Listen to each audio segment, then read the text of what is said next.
ರಮಣ ಮಹರ್ಷಿ 1907ನೇ ಇಸ್ವಿ ತನಕ ಅಂದ್ರೆ ಅವರು ಶ್ರೇಷ್ಠ ವ್ಯಕ್ತಿ ಅಂಥೇಳಿ ಎಲ್ಲ ಜನರು ಗುರುತಿಸ್ಲಿಕ್ಕೆ ಹತ್ತಿದ್ರು. ಅಲ್ಲೇ ಆ ಗುಡ್ಡದ ಮೇಲೇನೆ ಒಂದು ಗುಡಿಸ್ಲವನ್ನು ಕಟ್ಕೊಂಡಿದ್ರು. ಅವ್ರ ಹತ್ರ ಎಲ್ಲ ಜನರು ಬರಲಿಕ್ಕೆ ಇರಲಿಕ್ಕೆ ಶುರು ಮಾಡಿದ್ರಿ. ಹಂಗೆ ಒಬ್ರು ಅಂತಾರೆ, ಸ್ವಾಮಿಗಳು ಒಬ್ರು ಅದಾರ, ಹಾಲು ಬೇಕಾಗ್ತೈತಿ, ಬರ್ಬೇಕಂದ್ರೆ ಇಷ್ಟು ಗುಡ್ಡ ಹತ್ತಿ ಬರಬೇಕಾಗ್ತೈತಿ, ಒಂದು ಆಕಳ ಒಂದು ಕರು ಕೊಟ್ಬಿಟ್ರೆ ಇಲ್ಲೇ ಎಷ್ಟೊಂದು ಹುಲ್ಲು ತಿಂತಿರ್ತೈತಿ, ಹಾಲು ಆಯಿತು, ಅದನ್ನು ಹಾಲು ಕರೀಲಿಕ್ಕೆ ಒಬ್ಬನ ಬರ್ತಾನೆ. ಹಿಂಗೆ ಅವ್ರದ್ದು ಸಹಿತ ಸನ್ಯಾಸಿಗಳ ಜೊತೆಗೆ ಆಧ್ಯಾತ್ಮಿಕ ಪಿಪಾಸುಗಳು ಇದ್ದವರೆಲ್ಲರೂ ಬರ್ಲಿಕ್ಕೆ ಶುರು ಮಾಡ್ತಾರೆ. ಮಾಡಿದ ಮೇಲೆ ಅವ್ರ ಕಡೆ ಒಬ್ರು ಶ್ರೇಷ್ಠ ಜ್ಞಾನಿ ರೀ, ಪಂಡಿತರಿ ಅವರು ಕಾವ್ಯಕಂಠ ಗಣಪತಿ ಅನ್ನೋವಂಥವರು ರಮಣರ ದರ್ಶನಕ್ಕೆ ಬರ್ತಾರೆ. ಬಂದು ಅವರು ಗುಹೆದೊಳಗಿರ್ತಾರಲ್ಲ, ಆ ಗುಹೆದೊಳಗೆ ಹೋಗಿ ಆ ರಮಣ ಮಹರ್ಷಿಯ ಪಾದಗಳಿಗೆ ಸಾಷ್ಟಾಂಗ ಹಾಕ್ತಾರೆ. ಹಾಕಿ ಅವ್ರು ಹೇಳ್ತಾರೆ, ನಾನು ಓದಬೇಕಾದ್ದನ್ನೆಲ್ಲ ಓದಿದ್ದೇನೆ. ಅಂದರೆ ಸಕಲ ವೇದಾಂತನೂ ಅಧ್ಯಯನ ಮಾಡಿದ್ದವ್ರು ಇರ್ತಾರೆ, ಕಂಠಸ್ಥ ಮಾಡಿದ್ದವರು ಇರ್ತಾರೆ. ಆದರೂ ಮನಸ್ಸಿಗೆ ಸಮಾಧಾನ ಇಲ್ಲಪ್ಪ ಅಂತ ಹೇಳಿದರೆ ತತಕಿಂ ತತಕಿಂ ತತಕಿಂ ತೊಗೊಂಡು ಏನು ಮಾಡ್ಬೇಕ್ರಿ? ಹೇಳ್ತಾರಲ್ರಿ, ಸುಪದ್ಯಂ ಕರೋತಿ ಗುರೋರಂಗ್ರಿ ಪದ್ಮೆ ಮನಶ್ಚೇನ ಲಗ್ನಂ ತತಕಿಂ ತತಕಿಂ ತತಕಿಂ. ಭಾಳಷ್ಟು ಓದಿದ್ದವ್ರಿಗೂ ಸಹಿತ್ರಿ ಒಂದು ಪ್ರಶ್ನೆಗಳು ಭಾಳ ಬರ್ತಾವ್ರಿ. ಅಜ್ಞಾನಿಗಳಿದ್ದವ್ರಿಗೆ ಭಾಳ ಲಘು ಜ್ಞಾನ ಆಗ್ತೈತಂತ್ರಿ. ಪೂರಾ ಅಜ್ಞಾನಿ ಇದ್ದವ್ರು ಇತ್ತಾಗ ಅಜ್ಞಾನೂ ಅಲ್ಲ, ಇತ್ತಾಗ ಜ್ಞಾನಿನೂ ಅಲ್ಲ ನೋಡ್ರಿ, ಇವ್ರು ನಡು ಇರ್ತಾರೆ ನೋಡ್ರಿ, ಇವರು ಪ್ರಶ್ನೆ ಮಾಡ್ರಿ. ಅದಕ್ಕಾಗಿ ಕಠೋಪನಿಷತ್ತಿನಲ್ಲಿ ಹೇಳ್ತಾರೆ, ನಾಯಮಾತ್ಮ ಪ್ರವಚನೇನ ಲಭ್ಯ ನ ಮೇಧಯ ನ ಬಹುನಾ ಶ್ರುತೇನ. ನಾನು ಭಾಳಷ್ಟು ಪ್ರವಚನ ಮಾಡ್ತೇನೆ ಅಂದಿದ್ದ ಮಾತ್ರಕ್ಕೆ ಅವ್ರು ಜ್ಞಾನಿ ಅದಾರಂತನೂ ಒಪ್ಕೋಬೇಕಾಗಿಲ್ಲ ರೀ. ನ ಮೇಧಯ, ಅವ್ರ ಸ್ಮರಣ ಶಕ್ತಿ ಭಾಳ ಐತಿ, ಏನು ಕರೆಕ್ಟ್ ಹೇಳ್ತಾರೆ ನೋಡ್ರಿ ಅಂದ್ ಅವರೂ ಅಲ್ಲ ರೀ. ಮತ್ತು ಹೇಳ್ತಾನೆ, ಅವ್ರು 25-30 ವರ್ಷದಿಂದ ಕೇಳ್ತಾರಂತ್ರಿ ಅಂದಿದ್ದ ಮಾತ್ರ ಬಹುನಾ ಶ್ರುತೇನ, ಭಾಳ ಎಲ್ಲ ಕೇಳ್ಯಾರಂದ್ರು ಸಹಿತ ಅವ್ರೇನು ಜ್ಞಾನಿ ಅಂತ ತಿಳ್ಕೊಬಾರ್ದ್ರಿ. ಎಲ್ಲಿ ತನಕ ಯಾವ ವ್ಯಕ್ತಿಯಲ್ಲಿ ರಾಗದ್ವೇಷಗಳು ಹೋಗಿರೋದಿಲ್ಲವೋ ಅಲ್ಲಿ ತನಕ ಅವ್ರು ಜ್ಞಾನಿ ಅಂಥೇಳಿ ನಾವು ನಿರ್ಧರಿಸಬಾರ್ದ್ರಿ. ಇವರು ನಮ್ಮವರು, ಇವರು ನಮ್ಮವರೆಲ್ಲ ಎಂತೆಂಥವ್ರಿಗನೇ ಇರ್ತೈತ್ರಿ, ಎಂತೆಂತಹ ಪಂಡಿತರು ಇರ್ತಾರೆ.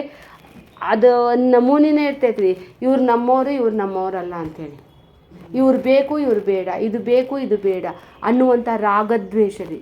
ಅದಕ್ಕಾಗಿ ಭಗವದ್ಗೀತಾ ಆರತಿ ಒಳಗೆ ಹೇಳ್ತಾರೆ, ರಾಗದ್ವೇಷ ನಿವಾರಿಣಿ ಕಾರಿಣಿ ಮೋದ ಸದಾ. ರಾಗದ್ವೇಷ ನಿವಾರಿಣಿ. ಎಲ್ಲಿ ತನಕ ರಾಗದ್ವೇಷ ನಿವಾರಣೆ ಆಗಂಗಿಲ್ಲ ನೋಡ್ರಿ, ಅಲ್ಲಿ ತನಕ ನಮ್ದು ನಾವು ಮಾರ್ಗ ಸಾಕೋಬೇಕ್ರಿ. ತನ್ನ ಮರಿ ಮುದ್ದು ಮರಿ, ಪರರ ಮರಿ ಕಾಗಿ ಮರಿ. ನನ್ನ ಮಗ ಭಾಳ ಶಾಣೆ, ನಮ್ಮ ಮಕ್ಕಳು ಭಾಳ ಚಲೋ ರೀ. ಅವ್ರ ಮಕ್ಕಳು ರೀ, ಅವ್ರ ಮಕ್ಕಳದೋಗಿಂದ ಹುಳುಕ್ ತೆಗಿಯೋದ್ರಿ. ಇವೆಲ್ಲ ನಿಮ್ಮ ಕಡೆ ಇಲ್ಲ ರೀ, ಎಲ್ಲಿದ್ದವ್ರ ಕಡೆ, ಬೇರೆಯವ್ರ ಕಡೆ ರೀ. ನಾವೆಲ್ಲ ಏನ್ರಿ ಯೋಗ ಭ್ರಷ್ಟ ರೀ, ನಮ್ಮ ಕಡೆ ಎಲ್ಲ. ಇವು ಕೇಳಾಕೆ ಬಂದಿರ್ತಾರೆ ನೋಡ್ರಿ, ಹುಡುಗಿ ಕೇಳಾಕೆ ಬಂದಿರ್ತಾರೆ, ಹುಡುಗ ಕೇಳಾಕೆ ಬಂದಿರ್ತಾರೆ. ಆವಾಗ ಹೇಳ್ತಾರೆ ರೀ, ಕಟ್ಟೋ ಭಾನು ಕೈಕ. ಒಂದು ಕಟ್ಟಾಕತ್ತೇವಲ್ರಿ, ಅಲ್ಲಿ ಕಟ್ಟುವಾಗ ನಾನು ಏನಾದರೂ ಬ್ರೇಕ್ ಮಾಡಬಾರ್ದು. ನನ್ನಿಂದ ಅದು ಒಂದು ಕೆಲಸ ಆಗೋದಕ್ಕೆ ನಾನು ಅಡೆತಡೆ ಆಗಬಾರ್ದು, ಅದು ಪಾಪ ಬರ್ತೈತಿ ನಮಗೆ. ಆ ಶೋಲೆದೊಳಗೆ ಅಮಿತಾಬ್ ಬಚ್ಚನ್ ಕೇಳಕ್ಕೆ ಹೋಗಿರ್ತಾನಲ್ರಿ, ಹಾತ್ ಮಾಂಗ್ನೇಕೋ ಯಾರೈತಾನ ಹಂಗೆ ಹೇಳ್ಬಿಟ್ರೆ ಮುಗಿದು ಹೋಗ್ತೈತ್ರಿ, ಬ್ರಹ್ಮಚಾರಿ ಆಗಿರ್ತಾನ. ಅದು ಪಾಪ ಬರ್ತೈತ್ರಿ. ಯಾರ್ದ ಬಗ್ಗೆನೂ ಕೆಟ್ಟದ್ದನ್ನಾಗಿ ಹೇಳಬಾರ್ದ್ರಿ. ಎಷ್ಟು ಗೊತ್ತದ ಹೇಳ್ಬೇಕ್ರಿ. ಅತಿಶಯೋಕ್ತಿ ಅವ್ರದ್ದು ಜೀವನವನ್ನೇ ಮುಂದೆ ಹೋಗ್ಲಾರ್ದಂಗೆ ಹಂಗೆ ಹಾಲಿನಾಗ ಉಪ್ಪು ಹಾಕೋ ಮಂದಿನೂ ಇರ್ತಾರೆ. ಅದಕ್ಕಾಗಿ ಜೀವನ ಏನಪ್ಪ ಅಂತೇಳಿದ್ರೆ ಇದಂ ಶರೀರಂ ಪರೋಪಕಾರ. ನಮಗೆ ಭಗವಂತ ಎದಕ್ಕೆ ಕಳ್ಸ್ಯಾನ? ಪರೋಪಕಾರ ಮಾಡಲಿಕ್ಕೆ. ಜಗತ್ತಿನಲ್ಲಿರುವಂಥ ಎಲ್ಲ ಸೃಷ್ಟಿಯ ಜೀವರಾಶಿಗಳೆಲ್ಲ ಪರೋಪಕಾರ ಮಾಡಾಕತ್ತಾವ್ರಿ. ಮಳೆ ಅಷ್ಟು ಮ್ಯಾಲೆ ಹೋಗಿ ಎಲ್ಲ ಕಡೆ ನೀರು ಕೊಡ್ತೈತಿ, ಅವು ಎಲ್ಲ ಹೂ ಹೇಳ್ತಾವೆ. ತಮ್ಮನ್ನು ತಾವು ಸಮರ್ಪಿಸಿ ಆ ಮೇಣಬತ್ತಿ ತಾನು ಸುಟ್ಟು ಇನ್ನೊಬ್ಬರಿಗೆ ಬೆಳಕು ಕೊಡ್ತೈತ್ರಿ. ಅದಕ್ಕಾಗಿ ನಾವು ನಷ್ಟದ ಒಳಗೆ ಹೋಗಬೇಕು, ಇನ್ನೊಬ್ಬರಿಗೆ ಲಾಭದಲ್ಲಿ ಕಳಿಸಿದ್ರಿ ಒಳ್ಳೆ ಮನುಷ್ಯರೇವ. ಇನ್ನೊಬ್ರಿಗೆ ನಷ್ಟ ಮಾಡಿ ನನಗೆ ಲಾಭ ಆಗ್ಬೇಕಂತಾರ ನೋಡ್ರಿ, ಅವ್ರಿಗೆ ಗುಳ್ಳೇನರಿ ಅಂತಾರೆ. ಅದಕ್ಕಾಗಿ ಜೀವನದಲ್ಲಿ ಒಳ್ಳೆಯವರ ಒಂದು ಸಂಗತಿ ಸಿಗಬೇಕಂದ್ರೆ ಭಾಳ ಪುಣ್ಯ ಇರಬೇಕು. ಅದಕ್ಕಾಗಿ ಕಾವ್ಯಕಂಠ ಗಣಪತಿಯವರು ಹೋಗಿ ಅದನ್ನು ಹೇಳ್ತಾರೆ, ನಾನು ಇದನ್ನು ಓದೇನಿ, ಇದನ್ನು ಮಾಡೇನಿ ಎಲ್ಲ ಹೇಳ್ಕೊತಾನೆ ರೀ. ಅದರದ್ದೊಂದು ಅಭಿಮಾನ ರೀ. ಬಿಟ್ಟೇನನ್ನೋದು ಬಿಟ್ಟು ಕೊಟ್ಟಾಗಲೇ ನಿಜವಾಗಿಯೂ ಬಿಟ್ಟ ಹಾಗೆ ರೀ. ಬಿಡೋದು ಭಾಳ ತ್ರಾಸದ ರೀ. ಮನುಷ್ಯ ಭಾಳ ಚಲೋನೂ ಅಲ್ರಿ. ನಾ ಭಾಳ ಚಲೋ ರೀ ಅಂದ್ರೆ ನೀವು ಕೆಟ್ಟ ಅಂದಂಗೆ ರೀ. ಅದೂ ಅಲ್ಲ ರೀ, ನಾ ಚಲೋನೂ ಇಲ್ಲ, ನಾ ಕೆಟ್ಟನೂ ಇಲ್ಲ ರೀ. ನಾನು ಮಾತ್ರ ಈ ಅಹಂಕಾರ ಇರ್ತೈತಲ್ಲ, ಅದು ಹೋಗ್ಬೇಕಂಥೇಳಿ ಅವ್ರ ಕಡೆ ಬಂದು ಹೇಳ್ತಾರೆ, ನಾನು ಬಹಳ ಕಾಲವರೆಗೆ ಜಪವನ್ನೂ ಮಾಡಿದ್ದೇನೆ, ತಪವನ್ನೂ ಮಾಡಿದ್ದೇನೆ. ನನಗೆ ಇಂಥ ತಪಸ್ಸು ಮಾಡಿಲ್ಲಂತಿಲ್ಲ, ನಾ ಎಲ್ಲ ತಪಸ್ಸನ್ನು ಮಾಡೇನಿ. ಭಗವಾನರೇ, ನಾನು ನಿಮ್ಮಿಂದ ಮಾರ್ಗದರ್ಶನ ಪಡೆಯಲು ಶರಣಾಗತನಾಗಿದ್ದೇನೆ. ಇದು ಒಂದು ದೊಡ್ಡದು ರೀ. ಶರಣ ಬಂದವರಿಗೆ ಮರಣ ಇಲ್ಲ ರೀ. ಅದಕ್ಕಾಗಿ ಎಲ್ಲಿ ತನಕ ಗುರುವಿಗೆ ಶರಣಾಗತರಾಗೋದಿಲ್ಲವೋ ಅಲ್ಲಿ ತನಕ ನಮಗೆ ಬ್ಲೆಸ್ಸಿಂಗ್ ಆಗಂಗಿಲ್ಲ ಅಂಥೇಳಿನೇ ಭಗವದ್ಗೀತೆ 4ನೇ ಅಧ್ಯಾಯದಲ್ಲಿ ಶ್ರೀಕೃಷ್ಣ ಹೇಳ್ತಾನೆ, ತದ್ವಿದ್ಧಿ ಪ್ರಣಿಪಾತೇನ ಪರಿಪ್ರಶ್ನೇನ ಸೇವೆಯ ಉಪದೇಶಂತಿ ತೇ ಜ್ಞಾನಂ ಜ್ಞಾನಿನಃ ತತ್ವದರ್ಶಿನಃ. ತದ್ವಿದ್ಧಿ ಪ್ರಣಿಪಾತೇನ, ನಮಸ್ಕಾರ ಮಾಡೋದ್ರೊಳಗನ ಗೊತ್ತಾಗ್ಬಿಡ್ತೈತೆ ರೀ ಇವ್ರದ್ದು ಶ್ರದ್ಧಾ ಎಷ್ಟು ಅಂಥೇಳಿ. ಅದಕ್ಕಾಗಿ ಗುರುವಿನ ಹತ್ತಿರ ಹೋಗ್ಬೇಕಂದ್ರೆ ಶ್ರೋತ್ರಿಯ ಬ್ರಹ್ಮನಿಷ್ಠನಾಗಿರುವಂತಹ ಗುರುವನ್ನು ನಾವು ಹುಡ್ಕೋಬೇಕ್ರಿ. ಇಂಥ ಗುರುಗಳ ಹತ್ರ ಹೋದರೂ ಭಾಳ ತ್ರಾಸದ ರೀ. ನಿಮಗೆ ಬಿಡುಗಡೆ ಆಗ್ತೈತೋ ಇಲ್ಲೋ ಗೊತ್ತಿಲ್ಲ, ಅದ ಒಂದು ಜನ್ಮ ಕಳೆದ್ರೂ ಬಿಡ್ತೇವ್ರಿ ನಾವು. ಅದಕ್ಕಾಗಿ ಅವನು ಶ್ರೋತ್ರಿಯನಾಗಿರಬೇಕು, ಜ್ಞಾನ ಇರಬೇಕು ರೀ.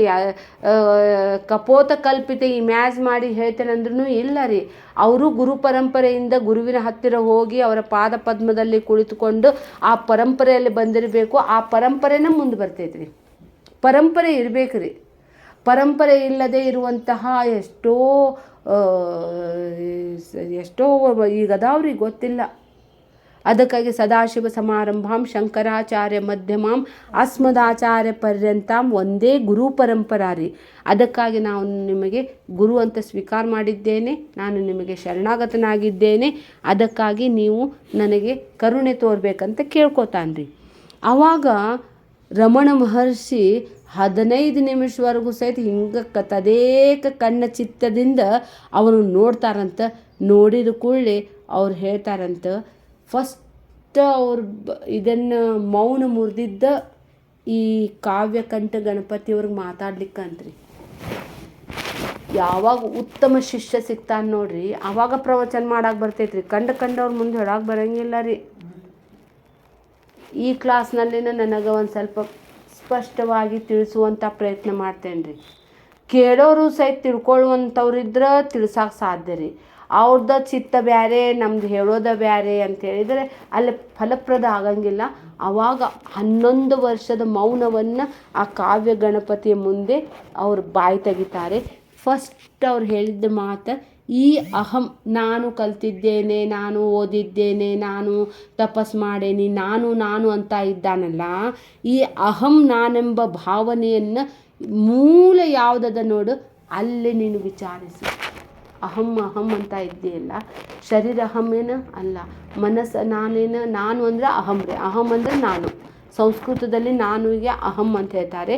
ಆವಾಗ ಅವ್ರು ಅಂತಾರೆ, ನಾನು ಯಾರಂಥೇಳಿ ವಿಚಾರ ಮಾಡಿನ, ಆವಾಗ ನಿನಗೆ ನಿಜವಾದ ಶಾಂತಿ ಸಿಗ್ತೈತಿ ಅಂತೇಳಿ. ಫಸ್ಟ್ ಹೂ ಐ ಆಮ್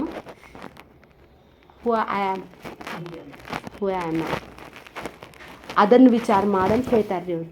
ಮಾಡಿದ ಕೂಡಲೇ ಅವ್ರು ಒಂದು ರೋಮಾಂಚನ ಆಗಿಬಿಡ್ತೈತೆ ರೀ. ನಾವು ಎಲ್ಲ ತಿಳಿತೇವ್ರಿ, ಆದರೆ ನಾನು ಯಾರನ್ನೋದು ತಿಳಿಯಂಗಿಲ್ಲ ರೀ. ಜಗತ್ತಿನಲ್ಲಿ ನಮ್ದು ಫೋನ್ ಅದ ನೋಡ್ರಿ, ಎಲ್ಲರಿಗೂ ಹತ್ತತೈತೆ ರೀ, ನಮಗೆ ಹತ್ತಂಗಿಲ್ಲ. ನಮ್ಮ ನಂಬರ್ ನಮ್ಗೆ ಹೊಡೀರಿ, ಭಾಳ ಬ್ಯುಸಿ ಅದಾರ ಅಂತಾರ್ರಿ ಅವ್ರು. ಊರು ಮಂದಿದು ಎಲ್ಲ ಗೊತ್ತಿರ್ತೈತೆ ರೀ. ಅಕ್ಕಪ್ಪ ನಮ್ಮ ಮನ್ಯಾಗ ಏನು ನಡೆಯಾಕತ್ತೈತೆ ಅನ್ನೋದು ನಮ್ಗೆ ಗೊತ್ತಿರಂಗಿಲ್ಲ ರೀ. ಜಗತ್ತು ಭಾಳ ವಿಚಿತ್ರದ ರೀ. ದೀಪದ ಕೆಳಗನ ಕತ್ಲಿರ್ತೈತಿ. ಅವಾಗ ಅವ್ರು ಹೇಳ್ತಾರೆ, ನಾನು ಯಾರು ಅಂಥೇಳಿ ನೀನು ವಿಚಾರ ಮಾಡು ಅಂತ ಹೇಳ್ತಾರೆ. ಆವಾಗ ಅದೇ ನಿಜವಾದ ತಪಸ್ಸು. ನಿನ್ನ ಧ್ವನಿ ಎಲ್ಲಿಂದ ಹೊರಡುತ್ತದೆಯೋ ಅಲ್ಲಿ ನಿನ್ನ ಲಕ್ಷ್ಯವನ್ನು ಕೇಂದ್ರೀಕರಿಸಿದರೆ ಮನಸ್ಸು ಅಲ್ಲಿ ಮಗ್ನವಾಗೋದು, ಅದೇ ತಪಸ್ಸು ಅಂತ ಹೇಳ್ತಾರೆ. ತಪಸ್ಸು ಅಂತ ಹೇಳಿದ್ರೆ ಎಲ್ಲೋ ಹೋಗುವಂಗಿಲ್ಲ ರೀ.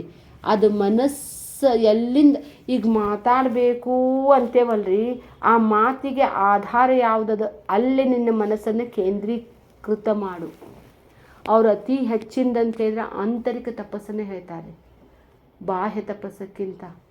ಎಷ್ಟೆಷ್ಟು ನೀವು ಶಾಂತ ಆಗ್ತೀರಿ ಅಷ್ಟಷ್ಟು ನಿಮಗೆ ಲಾಭದ, ಅಲಭ್ಯ ಲಾಭದ.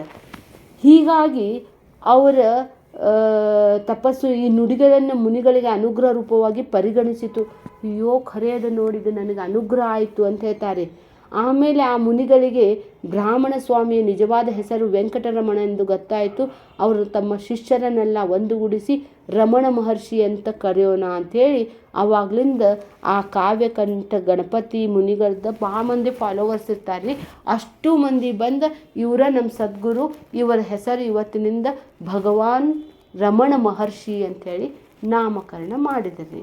ಮಾಡಿದ ನಂತರ ಎಷ್ಟೋ ದಿನಗಳವರೆಗೂ ಅವರು ಗುಹೆಗಳನ್ನಲ್ಲೇ ಗುಹಾದೊಳಗನೆ ಇರ್ತಿದ್ರಿ. ಅವ್ರ ಜೊತೆಗೆ ಅವರ ತಾಯಿಯವರು ಅಂತ ಹೇಳಿದ್ರೆ ಕಾವ್ಯ ಗಣಪತಿಯವ್ರದ್ದು ತಾಯಿ ರೀ, ಅವ್ರದ್ದೆಲ್ಲರೂ ಅವ್ರ ಜೊತೆಗೇ ಬಂದಿರ್ಲಿಕ್ಕೆ ಶುರು ಮಾಡಿದ ನಂತರ 1922ರಲ್ಲಿ ಅವರ ಮಗನೊಂದಿಗೆ ಇದ್ದು ಅವರು ಮರಣವನ್ನು ಹೊಂದಿದರು ಅಂಥೇಳಿ. ಮುಂದೆ ಇವ್ರದ್ದು ಸುತ್ತಮುತ್ತಲೂ ಅನೇಕ ಮಂದಿ ಇವ್ರದ್ದು ಭಾಳ ಫೇಮಸ್ ಆಗಕತ್ತರಿ. ಅವರು ಒಂದು ಸ್ವಲ್ಪ ಗೊತ್ತಾದ್ರೆ ಸಾಕು ಜನರಿಗೆ ಬರ್ತಾರ್ರಿ. ತಮ್ಮದು ಕಷ್ಟ ದೂರ ಆಗ್ತದಂದ್ರೆ ಮೊದಲು ಬರ್ತಾರೆ. ನಿಮಗೆ ವೇದಾಂತ ಹೇಳ್ತೇನೆ ಅಂದ್ರೆ ಬಂದರೂ ಬರ್ಬೋದು, ಇಲ್ಲಂದ್ರೆ ಇಲ್ಲ ಗೊತ್ತಿಲ್ಲ. ಆದರೆ ನೀವು ಏನೇನು ಬಯಸ್ತೀರಿ ಅದು ಆಗ್ತೈತೆ ಅಂತ ಹೇಳಿದ್ರೆ ಎಂಥ ಕಲ್ಲು ಕಡೆನೂ ಹೋಗಕ್ಕೆ ರೆಡಿ ಆಗ್ತಾರೆ. ಹಂಗೆ ಇವ್ರು ರಮಣ ಮಹರ್ಷಿ ಕಡೆ ಬಂದವ್ರಿಗೆಲ್ಲ ಹೇಳಕತ್ರಿ ಜನ, ನಮಗಿದು ಆಗೈತಿ ಅದು ಆಗೈತಿ. ಯಾರ್ಯಾರು ಏನೇನು ಮನಸ್ಸಿನಲ್ಲಿ ಮಾಡ್ಕೊಂಬರ್ತಾರಲ್ಲ ಅದು ಎಲ್ಲವೂ ಸಿದ್ಧಿಸ್ಲಿಕ್ಕೆ ಶುರು ಆಯ್ತು ತನ್ನಷ್ಟಕ್ಕೆ ತಾನೇ ರೀ. ಆಮೇಲೆ ಅವ್ರೇನು ಮಾಡಿದ್ರಪ್ಪ ಅಂತ ಹೇಳಿದರೆ ತೆಲುಗು ಮತ್ತು ಮಲಯಾಳಂ ಭಾಷೆಗಳಲ್ಲಿ ಅವರು ಸುಲಭವಾಗಿ ಮಾತನಾಡುವ ಕಲೆ ಅವರಿಗೆ ಅವಗತವಾಯಿತು. ಶ್ರೀ ರಮಣರ ಸ್ಮರಣ ಶಕ್ತಿಯು ಕೂಡ ಅದ್ಭುತವಾಗಿತ್ತು. ವಿದ್ವಾಂಸರು ಬಂದ ಪ್ರವಚನ ಮಾಡಿದಾಗ ಆ ಪ್ರವಚನದಲ್ಲಿರುವಂತಹ ವಿಷಯಗಳ ಬಗ್ಗೆ ಅವರು ಚರ್ಚೆ ಮಾಡಲಿಕ್ಕೆ ಶುರು ಮಾಡಿದರು. ತದನಂತರ ಅರುಣಾಚಲೇಶ್ವರನ ಸ್ತೋತ್ರದ 5 ಹಾಡುಗಳು, ಉಪದೇಶ ಉಂಡಿಯಾರ್ ಹಾಗೂ ಇತರ ಪದ್ಯಗಳು, ಸಂಸ್ಕೃತದ ಪ್ರಮಾಣದ ಗ್ರಂಥಗಳು, ವಿವೇಕ ಚೂಡಾಮಣಿ, ದಕ್ಷಿಣಾಮೂರ್ತಿ ಸ್ತೋತ್ರಂ, ಆತ್ಮಬೋಧ ಇಂಥವುದ್ರ ಮೇಲೆ ಅವ್ರು ಮಾತನಾಡ್ಲಿಕ್ಕೆ ಶುರು ಮಾಡಿದ್ರಿ ಜನರಿಗೆ. ಎಲ್ಲಕ್ಕಿಂತ ಸೂಪರ್ ಅಂತ ಹೇಳಿದ್ರಿ ವಿವೇಕ ಚೂಡಾಮಣಿ ರೀ. ವಿವೇಕದೊಳಗೆ ಚೂಡಾಮಣಿ ರೀ. ಅದಕ್ಕಾಗಿ ಮನುಷ್ಯನಿಗೆ ನಿತ್ಯಾನಿತ್ಯ ವಿವೇಕ ಇರಬೇಕು ರೀ. ಯಾವುದು ನಿತ್ಯ ಯಾವುದು ನಿತ್ಯ, ಈ ನಿತ್ಯಾನಿತ್ಯ ವಿವೇಕವನ್ನು ಉಂಟು ಮಾಡುವಂತಹ ಸದ್ಗುರುವಿನ ಶ್ಲೋಕ ಸ್ತೋತ್ರ ಬಹಳ ಚಂದದರಿ. ಆದರೂ ಸಹಿತ ಈ ಉಪದೇಶ ಸಾರಕ್ಕೆ ರಮಣ ಗೀತಾ ಅಂತಲೂ ಹೇಳ್ತಾರಂತೆ. ಭಗವದ್ಗೀತೆ ಬೇರೆ ಅಲ್ಲ, ಇದು ಬೇರೆ ಅಲ್ಲ ರೀ.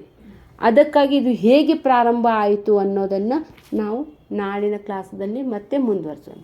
ಹರಿ ಓಂ.